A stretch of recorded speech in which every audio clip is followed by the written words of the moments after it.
Oi gente, tudo bem com vocês?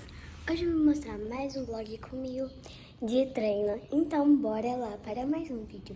E gente, eu tô meio sumida por causa que essa semana eu não fui treinar, então por isso que eu tô meio sumida. Então bora lá para mais um vlog de treino.